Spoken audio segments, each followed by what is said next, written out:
ഐക്യരാഷ്ട്രസഭയുടെ തീരുമാനപ്രകാരം 2014 കുടുംബ കൃഷി വർഷമായി ആചരിക്കപ്പെടുകയാണ്. ഒരു കുടുംബവുമായി ബന്ധപ്പെട്ടുള്ള, പ്രത്യേകിച്ച് സ്ത്രീകളുടെയും പുരുഷന്മാരുടെയും ശാരീരിക അധ്വാനം ആവശ്യമായി വരുന്ന പ്രവൃത്തികൾ ഉൾപ്പെടെയുള്ള എല്ലാ പ്രവർത്തനങ്ങളും കുടുംബ കൃഷി എന്ന സങ്കല്പത്തിന് അകത്തു വരുന്നു.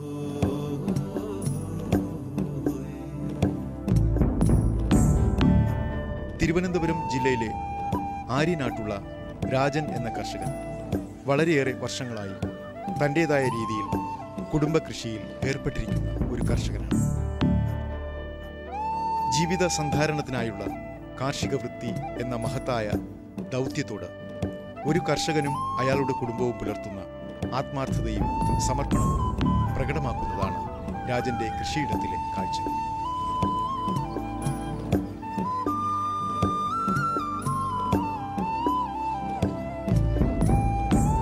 തൻ്റേതായുള്ള 1.5 ഏക്കറിൽ പച്ചക്കറിയും മറ്റു വിളകളും കൃഷി ചെയ്യുന്നു.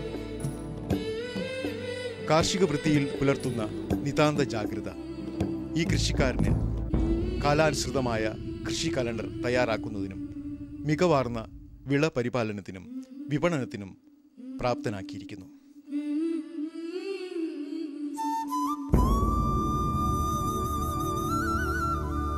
കുറച്ചുനാൾ മുമ്പ് ഫാം സന്ദർശിച്ച അവസരത്തിൽ 20 സെന്റോളം സ്ഥലത്ത് കേരളീയരുടെ ഒരു പ്രധാന വിഭവമായ നീളൻ പയർ വിളഞ്ഞു നിൽക്കുന്നുണ്ടായിരുന്നു. നേരത്തെ തന്നെ വിളവെടുത്തു തുടങ്ങിയിരുന്നെങ്കിലും അപ്പോഴും പയർ സമൃദ്ധമായി കായ്ച്ചു നിൽക്കുന്നുണ്ടായിരുന്നു. വെള്ളായണി ലോക്കൽ എന്ന ഈ പയറിൻ്റെ വിത്തുകൾ വെള്ളായണി ഇൻസ്ട്രക്ഷണൽ ഫാമിൽ നിന്ന് ലഭിച്ചവയായിരുന്നു. ഇത് മൊസൈക്ക് വാട്ട രോഗങ്ങൾക്കെതിരെ പ്രതിരോധ ശക്തിയുള്ള പയർ ഇനമാണെന്ന് രാജൻ പറയുന്നു. കാർഷിക കോളേജിലെ വിത്താണ്. അവിടെ വെള്ളായണി ജ്യോതിക എന്നാണ് ഈ പയർ കൃഷിയുടെ പയറിൻ്റെ പേര്, വിത്തിൻ്റെ പേര് വെള്ളായണി ജ്യോതിക. പിന്നെ ഞാൻ ഇതുകൊണ്ടാണ് എൻ്റെ ജീവിതങ്ങളൊക്കെ നടന്നു പോണത്. ഞാൻ ഒരു 10-30 വർഷം കൊണ്ട് കൃഷിയിലേക്ക് കടന്നേക്കാണ്. ഈ പയർ കൃഷി എന്ന് പറയുമ്പോൾ എനിക്ക് വലിയ ലാഭകരമാണ്. മറ്റ് കൃഷിയെക്കാളും പയർ കൃഷിയിൽ എനിക്ക് നല്ല നേട്ടം ഉണ്ടായിട്ടുണ്ട്. ഞാനത് മാറി മാറി ഒരു വിളവെടുപ്പ് പയർ കഴിഞ്ഞാൽ അടുത്തൊരു വാഴ കൃഷി, പിന്നെ വീണ്ടും വേനൽ ആകുമ്പോഴത്തേക്ക് വീണ്ടും ഒരു പയർ കൃഷി, മറ്റ് പച്ചക്കറി കൃഷികളും എല്ലാം ഞാൻ ഇതിൽ അങ്ങ് ചെയ്തു പോവുകയാണ്. ഓഗസ്റ്റ് സെപ്റ്റംബർ മുതൽ നവംബർ ഡിസംബർ മാസം വരെയും ജനുവരി ഫെബ്രുവരി മുതൽ ഏപ്രിൽ മെയ് മാസം വരെയും ഉള്ള 2 സീസണുകളിലാണ് രാജന്റെ പയറു കൃഷി. വെള്ളത്തിന് ബുദ്ധിമുട്ടില്ലാത്തതിനാൽ വേനൽ കൃഷി നടത്താൻ വിഷമമില്ല. ജൈവ കൃഷിയുടെ പ്രയോക്താവാണെങ്കിലും രാസവളമായ 19-19-19 വെറ്റിംഗ് ഏജന്റായ സ്റ്റാനോവെറ്റിനോടൊപ്പം രാജൻ പ്രയോഗിക്കാറുണ്ട്. നല്ല വിളവ് കിട്ടുവാൻ ഇത് സഹായകമാണെന്ന് രാജൻ പറയുന്നു. ഇതുകൂടാതെ ഉണക്കച്ചാണകം, വീട്ടിൽ തന്നെ ഉണ്ടാകുന്ന കോഴിക്കാഷ്ടം, മണ്ണിര കമ്പോസ്റ്റ് എന്നിവയും ഉപയോഗിക്കുന്നുണ്ട്. മണ്ണര കമ്പോസ്റ്റ് ഉണ്ടാക്കുന്നുണ്ട്. മണ്ണര കമ്പോസ്റ്റും ചാണകം, കോഴിവളം, ഇതാണ് ജൈവവളമായിട്ട് കൊടുക്കുന്നത്. പിന്നെ 19-19 എന്ന് പറയുന്ന ഒരു രാസ മരുന്ന്, അത് വാങ്ങിച്ച് ഞാൻ ഇലയിൽ കൂടെ സ്പ്രേ ചെയ്ത് കൊടുക്കാറുണ്ട്. അതിപ്പോൾ ഈ വർഷം മുതലാണ് അത് തുടങ്ങിയത്. അതിന് ഉള്ള ട്രെയിനിങ് തന്നത് വെള്ളായണി കാർഷിക കോളേജിലെ പ്രൊഫസർ കമല നായരാണ്. കീടനിയന്ത്രണത്തിനായി കാന്താരിമുളക്, ഗോമൂത്രം എന്നിവയുടെ മിശ്രിതം 5-1 നേർപ്പിച്ചത്, വേപ്പെണ്ണ മിശ്രിതം, ബിവേറിയ ബാസിയാന എന്നിവ പ്രയോഗിക്കുന്നു. പയറിന് സ്ഥിര ഭീഷണിയാകുന്ന വാട്ടരോഗം 9 കിലോ ഉണക്കച്ചാണകത്തിന് 1 കിലോ ട്രൈക്കോഡെർമയും 1 കിലോ വേപ്പിൻ പിണ്ണാക്കും ഉപയോഗിച്ചുകൊണ്ട് നിയന്ത്രിക്കുന്നു. ഇതിനു പുറമെ ഇടയ്ക്കിടെ സ്യൂഡോമോണോസ് 1 ലിറ്റർ വെള്ളത്തിൽ 20 ഗ്രാം എന്ന തോതിൽ കലക്കി സ്പ്രേ ചെയ്യുകയും ചെയ്യുന്നു. പയറിന് രോഗങ്ങളൊക്കെ ഉണ്ട്, രോഗങ്ങളും കീടങ്ങളും ഒക്കെ ഉണ്ട്. ഈ ഇലയിൽ കാണുന്ന ഇതൊരു രോഗമാണ്, രോഗമല്ല കീടമാണ്. ഇതിന് നമ്മൾ ലഘുവായിട്ട് ഈ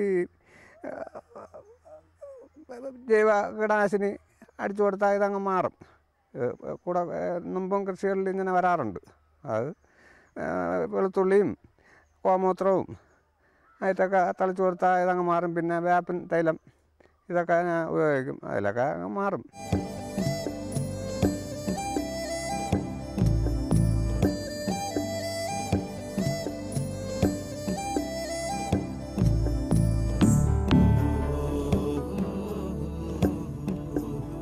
പയർ തോട്ടത്തിനടുത്തായി പാവൽ കൃഷിയും നടക്കുന്നു. പാവലിന് ഉറച്ച സ്ഥിരമായ വിപണിയുണ്ട്. സുപരീക്ഷിതങ്ങളായ വളപ്രയോഗ രീതികളും രോഗകീട ബാധയ്ക്കെതിരെ പുലർത്തുന്ന നിരന്തര ജാഗ്രതയും വഴി രാജൻ പ്രശ്നങ്ങളെ അതിജീവിക്കാനുള്ള സാഹചര്യം ഒരുക്കിയിരിക്കുന്നു. 2 ഇല പരുവത്തിൽ തന്നെ ജൈവവള പ്രയോഗം ആരംഭിക്കുന്നു. 1 ലിറ്റർ വെള്ളത്തിന് 20 ഗ്രാം എന്ന തോതിൽ തയ്യാറാക്കിയ സ്യൂഡോമോണസ് മിശ്രിതം 2 ആഴ്ചയിലൊരിക്കൽ എന്ന കണക്കിന് പ്രയോഗിക്കുകയും ചെയ്യുന്നു. ഇതുകൂടാതെ 19-19-19 വെറ്റിംഗ് ഏജന്റിനോടൊപ്പം 2 ആഴ്ച ഇടവേളകളിൽ ചെടിക്ക് നൽകുന്നു. മണ്ണിന്റെ ആരോഗ്യത്തിനായി ജൈവവളവും ചേർക്കുന്നു. പാവൽ കൃഷിയും ചെയ്യാറുണ്ട്. പാവൽ കൃഷി ഇത് നേരത്തെ ഞാൻ എടുത്തിരുന്ന വിത്താണ്. നേരത്തെ എൻ്റെ ഉണ്ടായിരുന്ന അത് നല്ല വിളവുണ്ട്. അതുകൊണ്ട് ഞാൻ ഇത് വിത്ത് വളരെ സൂക്ഷിച്ച് ഉപയോഗപ്പെടുത്തിക്കൊണ്ടിരിക്കുകയാണ്. ഇതിപ്പോൾ 10 സെൻറ്റിൽ ഞാൻ പാവൽ കൃഷി ചെയ്തിട്ടുണ്ട്. 10 സെൻറ്റിൽ എനിക്ക് ഇപ്പോൾ 2.5 മാസമായി വിളവെടുപ്പ് തുടങ്ങിയിട്ട്. കാലാവധി തീരാറായി. എന്നാലും എനിക്കൊരു 220 കിലോ വരെ ഇതിൽ വിളവ് കിട്ടി. വിലയും ഞാനായിട്ടുള്ള വിലയും ഉണ്ട്. ഇപ്പോൾ ഇത്തിരി മാർക്കറ്റ് കുറവാണ്. എന്നിരുന്നാലും 40 രൂപ 50 രൂപ ഇട്ട് കൊടുക്കാറുണ്ട്. അങ്ങനെ ദോഷമില്ല. പയറിൻ്റെ അത്രയും ഗുണം വരില്ലെന്നുള്ളതേ ഉള്ളൂ. ഒരു വർഷം 2 വിളവ് എന്ന ക്രമത്തിലാണ് പാവൽ കൃഷി. കാലവർഷത്തിനും പിന്നെ തുലാവർഷത്തിനും. വേനൽക്കാലത്ത് രോഗവാഹകരായ വെള്ളീച്ചകളുടെ ആധിക്യം കാരണം കൃഷി പതിവില്ല. വേപ്പു കീടനാശിനി, ഇലസത്തുകൾ, സൂക്ഷ്മാണു കീടനാശിനികൾ ഇവയുടെ കൃത്യ ഇടവേളയിലുള്ള പ്രയോഗം വെള്ളീച്ചകളെ നിയന്ത്രിക്കുന്നതിന് സഹായിക്കുന്നു. പാവൽ പൂവിട്ട് കായ്ച്ചു തുടങ്ങുമ്പോൾ തന്നെ തോട്ടത്തിൽ ഫെറോമോൺ കെണികൾ ഒരുക്കുന്നു. കീടങ്ങളെ പ്രശ്നം ഉണ്ടാവാറുണ്ട് ശരിക്കും. അങ്ങനെ കാർഷിക കോളേജിൽ പ്രൊഫസറുമായിട്ട് ബന്ധപ്പെട്ട് അവരിൽ നിന്നാണ് അവരാണ് തന്ന്. ഈ കെണിയിൽ വളരെ പ്രയോജനമുണ്ട്.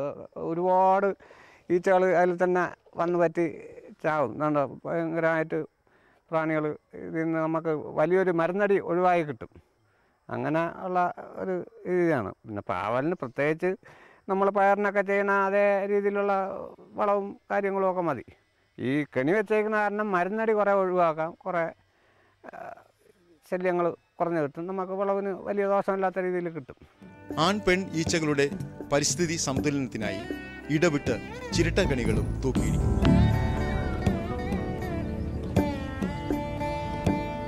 ശീതകാല പച്ചക്കറികളായ കാബേജ്, കോളിഫ്ലവർ എന്നിവയും തോട്ടത്തിൽ സമൃദ്ധമായി വളർന്നു നിൽക്കുന്നത് കാണാം.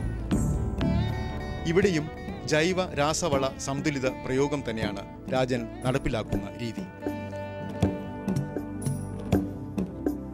ചെടികളിൽ ജൈവവളം പ്രയോഗിക്കുന്നതിന് പുറമെ 19-19-19 ഇലകളിൽ തളിച്ചു കൊടുക്കുകയും ചെയ്യുന്നു.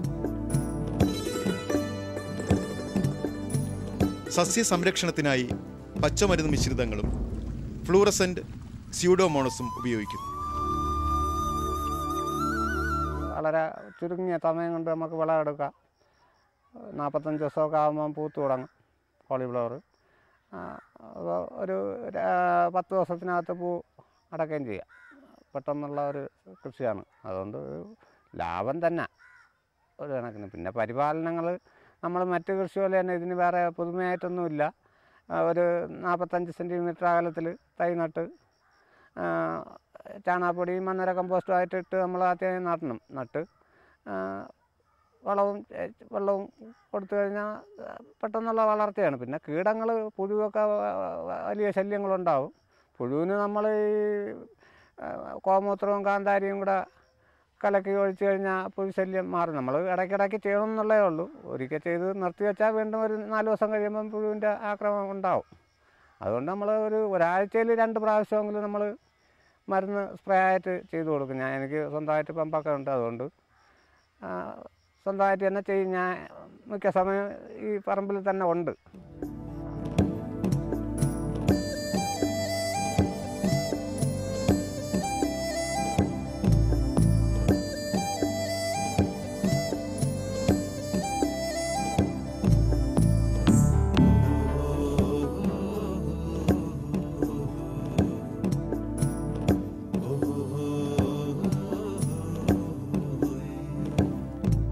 വർഷകാലത്ത് വെണ്ട, പച്ചമുളക്, കത്തിരിക്ക എന്നിവയും കൃഷി ചെയ്യുന്നു. ഇവയ്ക്ക് താരതമ്യേന ലാഭം കുറവാണ്.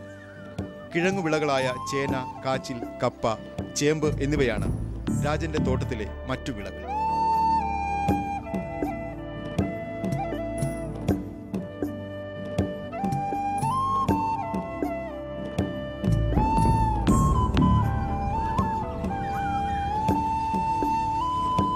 വൃത്തിയായും ചിട്ടയായും നട്ടുവളർത്തി പരിപാലിച്ചു പോരുന്ന വെറ്റിലത്തോട്ടം തന്നെയാണ് ഇവിടുത്തെ മുഖ്യ ആകർഷണം.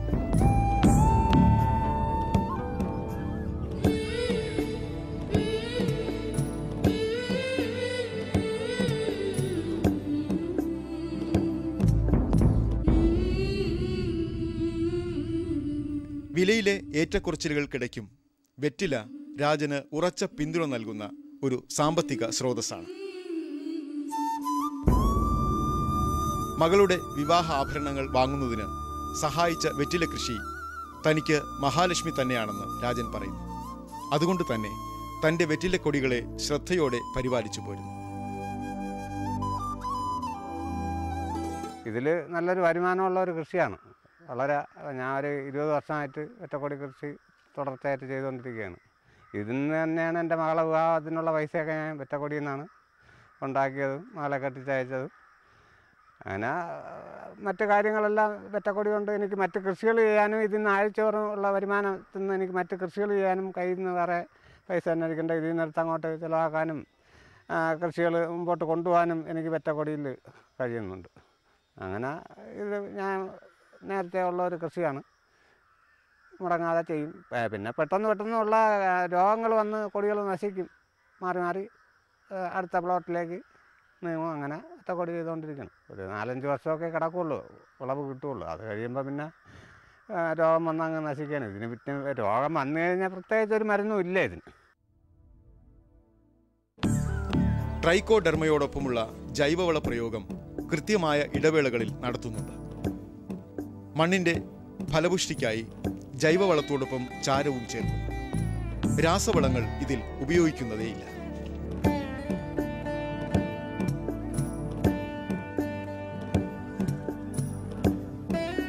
ഒരു ഏക്കറിൽ രാജൻ വാഴകൃഷിയും നടത്തുന്നു.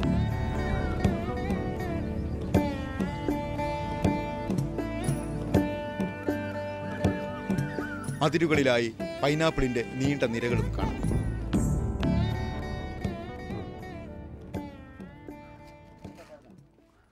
ഞാൻ മണ്ണര കമ്പോസ്റ്റ് ചെയ്യും. വാഴത്തടയും മറ്റു വേസ്റ്റുകളും ഉപയോഗിച്ച് 8 കൂട്ട വേസ്റ്റിന് 1 കൂട്ട ചാണകം ചേർത്ത് മണ്ണര കമ്പോസ്റ്റ് ചെയ്യും. ഇതാണ് എൻ്റെ പ്രധാന വളം. ഇത് മൊത്തവും ടാങ്കായിരുന്നു. ഇപ്പോൾ ആവശ്യത്തിന് ഞാൻ ഇതിൽ നിന്ന് കുറച്ച് കൊണ്ടുപോയി കൃഷിക്ക് ഉപയോഗിച്ചുകൊണ്ടിരിക്കുകയാണ്. മണ്ണര കമ്പോസ്റ്റ് ആകുമ്പോൾ നമുക്ക് മറ്റു വളങ്ങളിൽ കുറേ ലാഭം വരും. ജൈവവളമായിട്ട് ഇത് ആവശ്യം പോലെ ഉപയോഗിക്കാം, വേറെ ദോഷമില്ല, മണ്ണിനും നല്ല ഗുണം തന്നെ. ഇത് ചെയ്തത് കൃഷിഭവനിൽ നിന്നാണ് എനിക്ക് ടാങ്കിനുള്ള സബ്സിഡിയൊക്കെ തന്നത്. അവർ ഉടമലൊക്കെ കൃഷിഭവനിൽ നിന്ന് ഒരു സബ്സിഡി തന്ന് ഞാൻ അതേപോലെയൊക്കെ ചെയ്ത്. പക്ഷേ എനിക്കിത് ഒരു ഭയങ്കര നേട്ടമാണ്. അങ്ങനെ ചെയ്ത് കൊണ്ടുപോകാൻ ഇത് തന്നെ ഞാൻ പ്രധാനമായിട്ട് അടിവളമായിട്ട് കൊടുക്കുന്നത്. പച്ചക്കറി, വാഴ കൃഷികൾക്ക് പുറമെ 1.5 ഏക്കറോളം റബ്ബറുമുണ്ട് രാജന് സ്വന്തമായി. റബ്ബർ ബോർഡിന്റെ ശുപാർശകൾക്ക് അനുസൃതമായി പരിപാലിക്കുന്ന തോട്ടത്തിൽ ഇപ്പോൾ വെട്ട് നടക്കുകയാണ്. റബ്ബർ രാജന്റെ ജീവിതത്തിന് ഒരു ഉറച്ച സാമ്പത്തിക അടിത്തറ നൽകുന്നു. രാജൻ വീട്ടിൽ ഏതാനും കോഴികളെയും വളർത്തുന്നുണ്ട്. മുട്ട വീട്ടാവശ്യത്തിനായി തന്നെ ഉപയോഗിക്കുന്നു. കൃഷിപ്പണിയിൽ നിന്ന് മാത്രം സ്വരൂപിച്ച സമ്പാദ്യം കൊണ്ട് രാജൻ ഇപ്പോൾ വീടുപണി നടത്തിക്കൊണ്ടിരിക്കുകയാണ്.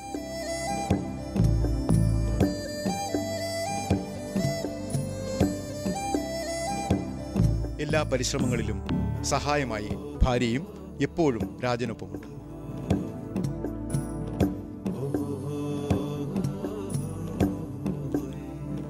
പ്രകൃതിയുടെ സന്തുലനത്തിനും നിലനിൽപ്പിനും സഹായകമായ രീതിയിൽ വിള പരിപാലനം നടത്തുകയും കൃഷിപ്പണി എന്ന അന്തസ്സായ മാർഗത്തിലൂടെ തൻ്റെ ഉപജീവനം കണ്ടെത്തുകയും ചെയ്ത രാജൻ എന്ന കർഷകന്റെ ജീവിതം വലിയൊരു സന്ദേശമാണ് സമൂഹത്തിന് നൽകുന്നത്.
നമസ്കാരം.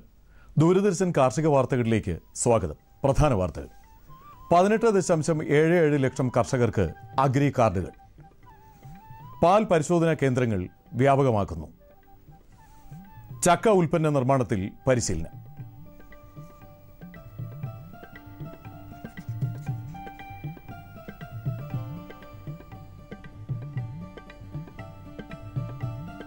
വിശദമായ കാർഷിക വാർത്തകളിലേക്ക്. സംസ്ഥാന കൃഷിവകുപ്പ് തയ്യാറാക്കിയ കർഷകരുടെ ഓൺലൈൻ ഡേറ്റാബേസിൽ അംഗങ്ങളായ 18.77 ലക്ഷം കർഷകർക്ക് അഗ്രി കാർഡുകൾ വിതരണ പദ്ധതി തയ്യാറായി. കൃഷിവകുപ്പ് കാനറ ബാങ്കുമായി സഹകരിച്ച് നൽകുന്ന അഗ്രി കാർഡുകൾ കർഷകർക്ക് മെച്ചപ്പെട്ട സേവനം ലഭ്യമാക്കും. കൂടാതെ വിവിധ കാർഷിക പദ്ധതികളുടെ സബ്സിഡികളും കർഷകരുടെ ബാങ്ക് അക്കൗണ്ടിലേക്ക് നേരിട്ട് നൽകാനും ഈ പദ്ധതി പ്രയോജനപ്പെടും. സർക്കാർ പദ്ധതികളുടെ എല്ലാ ആനുകൂല്യങ്ങളും വായ്പകളും യഥാസമയം ലഭിക്കാനും അഗ്രി കാർഡുകൾ സഹായിക്കും. വായ്പകൾ കൃത്യമായി തിരിച്ചടയ്ക്കുന്ന കർഷകർക്ക് ഹ്രസ്വകാല പുനർവായ്പകൾ ലഭിക്കാനും 7% പലിശ നിരക്കിൽ മധ്യകാല ദീർഘകാല വായ്പകൾ ലഭിക്കുന്നതിനും അഗ്രി കാർഡുകൾ ഉപയോഗപ്പെടും. അഗ്രി കാർഡ് വിതരണത്തിന്റെ സംസ്ഥാനതല ഉദ്ഘാടനം നാളെ രാവിലെ 11 മണിക്ക് കൃഷിവകുപ്പ് മന്ത്രിയുടെ അധ്യക്ഷതയിൽ മുഖ്യമന്ത്രി ഉമ്മൻചാണ്ടി നിർവഹിക്കും. സംസ്ഥാനത്ത് ഭക്ഷ്യസുരക്ഷാ പ്രവർത്തനങ്ങൾ ശക്തിപ്പെടുത്തുന്നതിന്റെ ഭാഗമായി പാലിന്റെ ഗുണനിലവാരം പരിശോധിക്കാൻ ക്ഷീരവികസന വകുപ്പ് ഉപഭോക്താക്കൾക്കായി പരിശോധനാ സംവിധാനം ലഭ്യമാക്കിയിട്ടുണ്ട്. ക്ഷീരവികസന വകുപ്പിന്റെ എല്ലാ ജില്ലാതല ഓഫീസുകളിലും പാൽ ഗുണനിലവാര പരിശോധനാ കേന്ദ്രങ്ങൾ പ്രവർത്തിക്കുന്നു. ക്ഷീര കർഷകർക്ക് മാത്രമല്ല ഉപഭോക്താക്കൾക്കും ഈ യൂണിറ്റിന്റെ സേവനം സൗജന്യമായിരിക്കും. പാൽ പരിശോധനാ കേന്ദ്രങ്ങളുടെ സേവനം സംബന്ധിച്ച കൂടുതൽ വിവരങ്ങൾ അറിയുവാൻ വിളിക്കേണ്ട ഫോൺ നമ്പർ 0471 255 4986.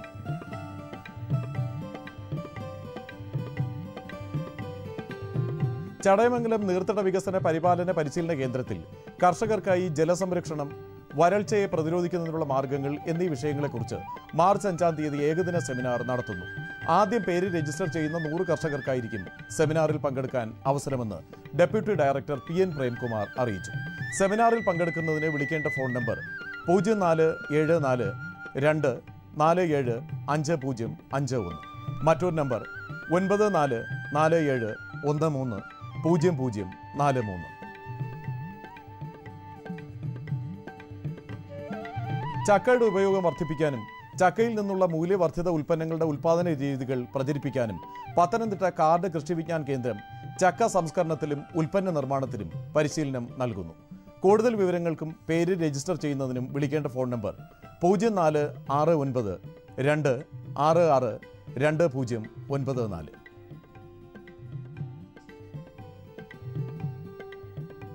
വയനാട് കൽപ്പറ്റയിലെ MS Swaminathan research foundation March 10-ന് കുരുമുളക് കൃഷിയിലും 15-ാം തീയതി കൂൺ കൃഷിയിലും പരിശീലനം നൽകുന്നു. വിളിക്കേണ്ട ഫോൺ നമ്പർ 9447 54 5550. തിരുവനന്തപുരം മിത്രാനികേതൻ കൃഷിവിജ്ഞാന കേന്ദ്രം തേനീച്ച വളർത്തലിൽ മാർച്ച് 5-ാം തീയതി പരിശീലനം നൽകുന്നു. തേനീച്ച വളർത്തലിൽ താൽപ്പര്യമുള്ള കർഷകർക്ക് വിളിക്കാവുന്ന ഫോൺ നമ്പർ 0472 288 2086.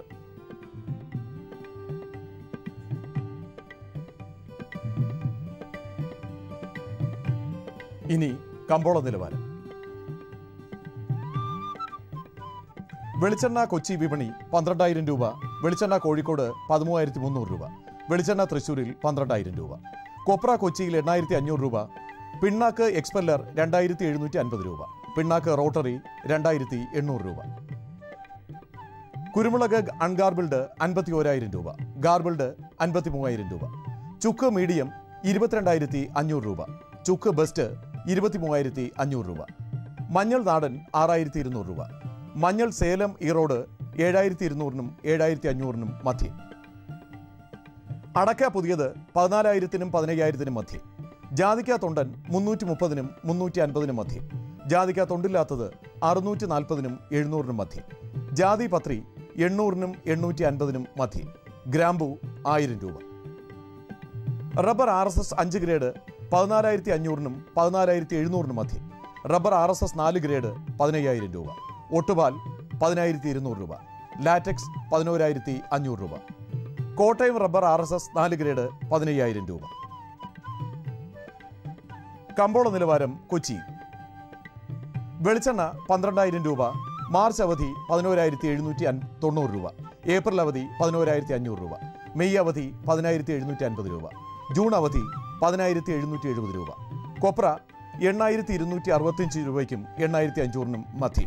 പിണ്ണാക്ക് എക്സ്പെല്ലർ 2,750 രൂപ. പിണ്ണാക്ക് റോട്ടറി 2,800 രൂപ. കുരുമുളക് അൺഗാർബിൾഡ് 51,000 രൂപ.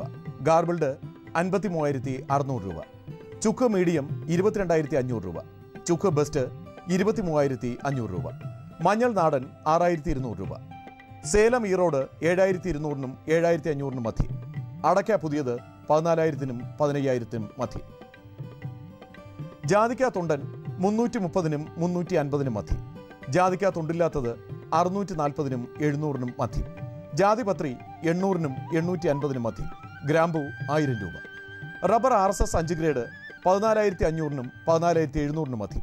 റബ്ബർ RSS 4 ഗ്രേഡ് 15,000 രൂപ. ഒട്ടുപാൽ ലാറ്റക്സ് ഒട്ടുപാൽ 10,200 രൂപ. ലാറ്റക്സ് 11,500 രൂപ. കമ്പോള അവലോകനം.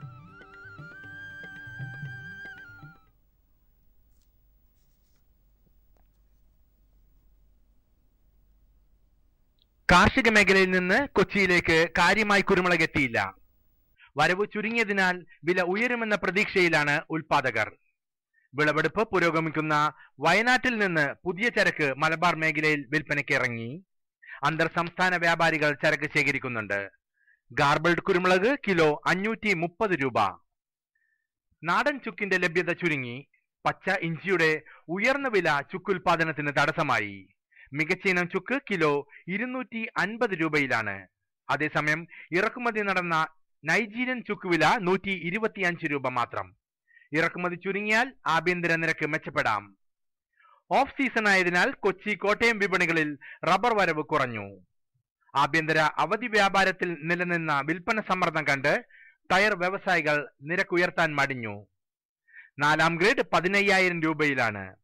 വിദേശ റബ്ബർ മാർക്കറ്റുകൾ മികവ് നിലനിർത്തി. കൊപ്രയാട്ട് മില്ലുകളിൽ നിന്നും വെളിച്ചെണ്ണ നീക്കം ചുരുങ്ങിയിട്ടും എണ്ണയ്ക്ക് ആവശ്യക്കാരെത്തിയില്ല. വെളിച്ചെണ്ണ 12,000 രൂപയിലും കൊപ്ര 8,500ലുമാണ്. നാളികേര വിളവെടുപ്പ് പുരോഗമിക്കുന്നതിനാൽ പുതിയ കൊപ്രയുടെ ലഭ്യത വരും ദിനങ്ങളിൽ മെച്ചപ്പെടാം.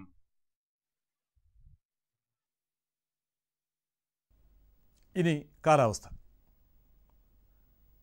പ്രധാന നഗരങ്ങളുടെ താപനില degree സെൽഷ്യസിൽ.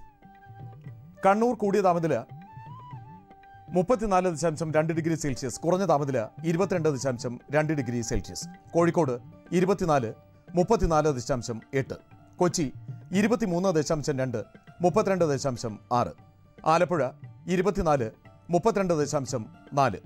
Punalur 21.6 36. Thiruvananthapuram 23.5 32.6 degree Celsius.